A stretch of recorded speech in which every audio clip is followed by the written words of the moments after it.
તમે બા રોટલા કરે છે ને બળતું કરે છે ફૂલ ફૂલ હાંઠિયું નાખીને પવન લાગે છે. ચોળી નાખી દીધી છે, હવે હળદર નાખશે.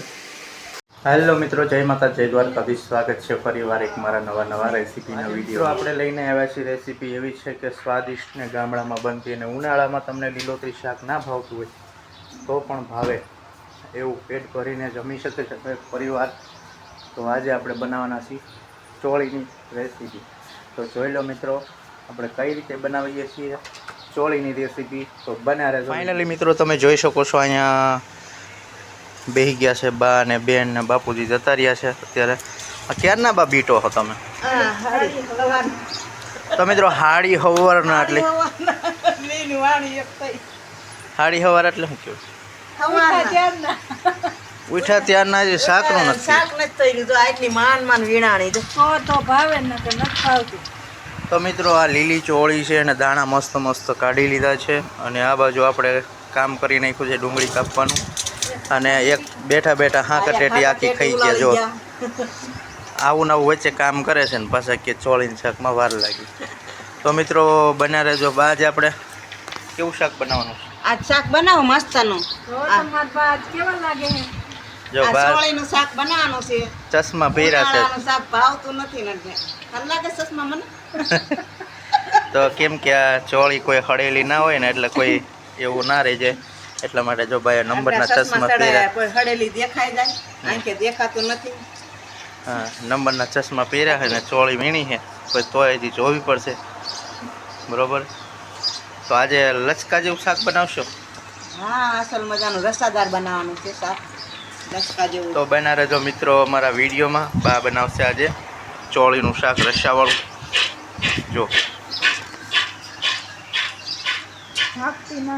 કોઈ કચરો બચરો કચરો નહીં, એમાં કોઈ કહું હોય તો દેખાઈ જાય.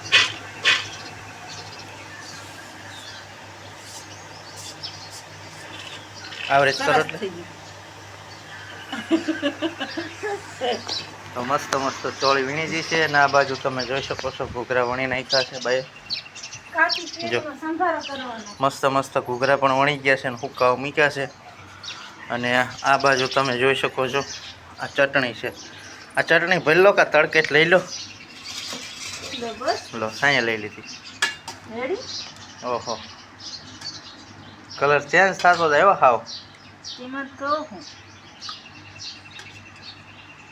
ચટણી થઈ જાય મસ્તીની. કોફી કલર નું થઈ જાય. આનો કાચા કેરીનો સંભારો કરવાનો. હે સંભારો એટલે કાચો સંભારો એક એક ખાતા દે એટલે શાક ભાવે. આવું ખવાય બાપા? આ જો હાકટેટી આવી છે મસ્તની, જો આવી ખવાય, એવી ખવાય, એવી ખવાય. જો મીઠી લાગે ને, આનો સંભારો ખવાય. બહુ મીઠી ના લાગે. દેવાનું છે તો રાજ દેવા. તો મિત્રો આ બાજુ આપણે બધું તૈયાર કરી નાખ્યું છે. તમે જોઈ શકો છો પૂરીનું બધું મસાલા ભરી લીધા છે, ખૂટતા મસાલા, અને બધું તૈયાર કરી નાખ્યું છે. અને આજે આ પેપ્સી ભરવાની છે આમાં. ગોદડા ધોવાનું ચાલુ કર્યું ને તમારે ભાઈ આટલી બધી ભૂખી લઈ આવ ધોયા રાખી. હા, કાલે સુરેન્દ્રનગર ગયા હતા તો આખું સર્ફનું કટ્ટું લઈ લીધું છે. આટલી બધી લેતો આવ્યો. જો ધોયા રાખી. ગોદડા બધા ધોવાઈ જાય છે. અને આમાં આ રૂપિયાવાળી પેપ્સી બનશે ને જ. હા, શરબત બનાવી નાખ્યું. શરબત બની ગયું પેપ્સીનું, તમે જોઈ શકો છો. મેં આ બનાવશે આજે પેપ્સી, આ રોલમાં ભરશે. અને આ શું છે? આ છે ખાટી આંબલી. ચટણી માટેની. આમાંથી આંબીલા કાઢ નાખ્યા? આમાં આંબલીલા નથી કાઢવાના, એટલે એમણામ રાખી દેવો. થાકી ગયા આંગળા. એવું હતું? હા. હં, ભાઈરે કામ કરે પાછા. તો મિત્રો બન્યા રહેજો. આપણે સ્પેશિયલ બનાવવાનું છે આ ચોરીનું શાક. અને બા જો ચશ્મા પહેરીને તો સ્ટાઇલ મારી રહ્યા છે. આ જો આ મારો ગયેલો સિંગ લાવ્યો છે ને આજ છોડા બાપુજી લેવા જવાના છે ને પીવાની મજા આવી જશે. સિકંદરની. સિકંદરનો હા, લાઈ તો મને દેતો. બાને સિંગ વગર તો સોડા ભાવ મને સોડામાં સિંગ સ્પેશિયલ મારા બા હાટને લાવું, કેમ કે ઉનાળામાં મારે દર અઠવાડિયામાં 2 થી 3 વાર મોટા 2 લીટરના બાટલા પી જાય. 10 બાટલા ખાલી કર્યા. હા, પણ હે ને જો આવી સિંગ છે મસ્તની. સિકંદરની સિંગ કાલે સુરેન્દ્રનગર ગયો હતો ને તો મેં કીધું ચાયથી કિલો જોવું સિંગ સારી લઈ જ છે જાઉં ને જેમેલી બધાય સોડામાં નાખીને અમે પીશું નહીં બા હા તમારે બહુ પણ બહુ મીઠ લાગો સિંગ તો. તમારે પીવી હોય તો આવો નહીં હા આવી જાઓ સોડા પીવા આવજો આવડો મોટો બાટલો લાવશું આપણે. બરોબર સિંગ ને સોડા અને ખાય ને આવું ખાઈને રે બધા. આ ડુંગળી છે કાપેલી ઉનાળાનું ભાવે ને એટલે સોડા લઈ આવે અને સિંગ મંડી પડ્યા લે લાવો લાવો. બાજા ફાઇનલી મિત્રો આપણે નાઈ બાઈને કમ્પ્લીટ થઈ ગયા છીએ ને હવે આપણે ચોળીનું શાક વઘારવાનું છે તો જઈ છીએ આપણે રહોડામાં. ત્યાં પહેલાં જો આ પેપ્સીનું રોલ જે આપણે શરબત હતું ને એ ભરી લીધું છે અને હવે એને કટિંગ કરવાનું છે. તો ચલો મિત્રો આપણે આ રહોડા બાજુ જઈશું બના રહેજો વિડીયોમાં. જો આ છે રહોડું અમારું અને ચોળીને ધોઈ લીધી છે ભાઈ જો મસ્તીની અને મરચું હળદર ભરી ગયા છે. ખાયણીમાં મરચું પડ્યું છે અને મસાલિયામાં બધી હળદર જીરું રાઈ ને હિંગ અને આમાં ટામેટું ને એ લઈ લીધું છે અને સગડી ઉપર મસ્ત ઇલેક્ટ્રોનિક સગડી ઉપર કુકર મૂકી દીધું છે અને એમાં તેલ મૂકી દીધું છે.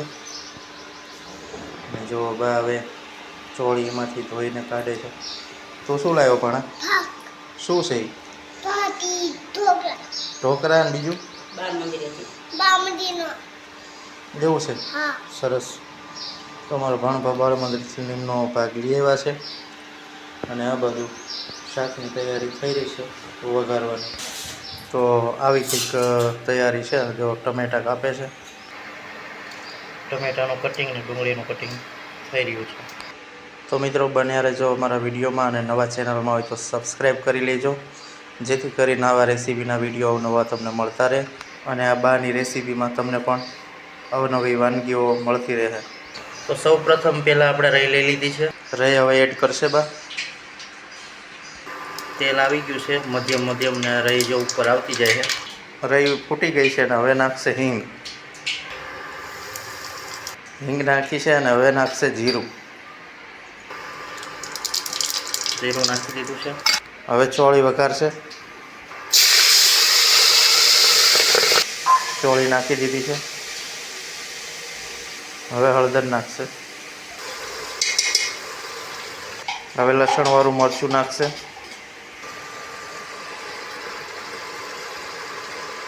લસણવાળું મરચું પણ નાખી દીધું છે. મીઠું નાખશે.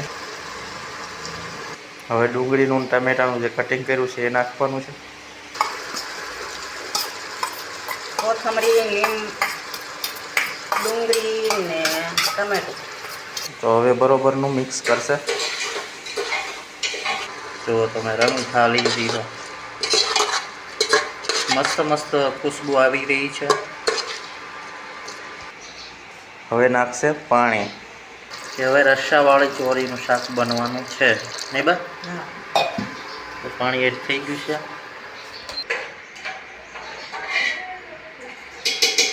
તો મિત્રો આવો કંઈક લુક આવ્યો છે અને હવે ચડવા માટે ઢાંકી કેટલી સીટીઓ પાડવા દેવાની? અમે 3-4 સીટી પડવા દેવી પડશે તે ચડી રહેશે. 3-4 સીટીઓ.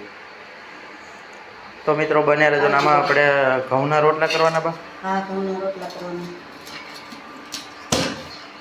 તો મિત્રો આવી રીતે કંઈક શાક વઘારવાની પ્રોસેસ આપણે પૂરી કરી છે અને ચોળીનું શાક વઘારી નાખ્યું છે ભાઈ અને આવી રીતે જો મૂકી દીધું છે. હવે મસ્ત 2-3 સીટી પડશે તો ચોળીનું શાક બનીને રેડી થઈ જશે. લાઈક કરજો, શેર કરજો અને જમવા ટાણી હાજર થાજો. બરોબર છે. તો બના રહેજો વિડીયોમાં.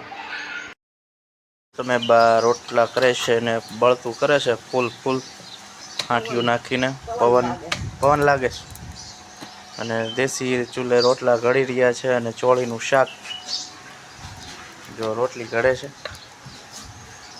ને રોટલી આવી કંઈક બને છે.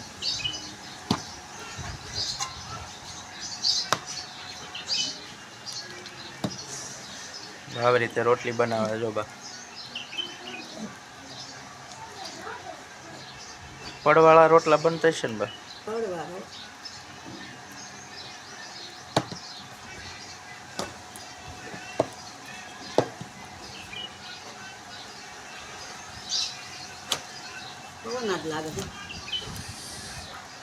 માથું છે ધીમા શી ખબર.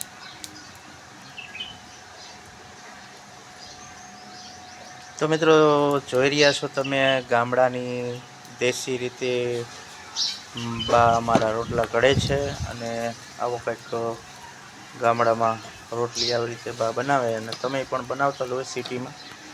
પણ આમાં જો ચૂલામાં આવી રીતે ધુમાડો થતો હોય, આવી રીતે રોટલા બનતા હોય અને આવો કંઈક અમારા ગામડાનો નજારો હોય.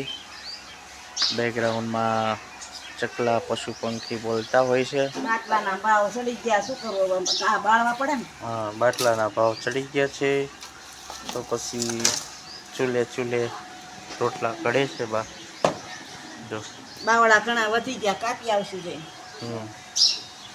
તો આવી રીતે મિત્રો કંઈક રોટલા ઘડી રહ્યા છે અને પાણીપુરી માટેના આપણે આમાં બટેકા બાફીને મૂક્યા છે તો પહેલાંમાં. અને જો તમને બતાવું, શાક બની ગયું છે રેડી, જોઈ શકો છો મિત્રો. આપણે આ ખોલશું અને આમાં જો બાપુનું શાક છે, કેમ કે મોળું શાક થાય છે ને એટલે મોળું શાક એમાં છે. અને આમાં કંઈક આપણે બતાવવાની કોશિશ કરી હતી તો બહાર રોટલા ઘડે છે. અને આ શાક છે આપણું, એક હાથે ખુલશે, આ ખુલી ગયું. જો તમે મિત્રો રસાવાળું ચોરીનું શાક મસ્ત બાએ બનાવી દીધું, પેટ ભરીને ખાય એવું છે. મસ્તીનું શાક છે ને, ખોયલું તો સુગંધ કેવી આવી, એક નંબર આવી ચોળીના શાકમાં. જો આ ભોજન છે ગામડાની દેશી માવડીઓ બનાવી શકે. એ હોયરામાં આવે અને એ સ્વાદ આવે, એવું હોટલમાં પણ ના આવે એવું શાક બાએ બનાવ્યું છે.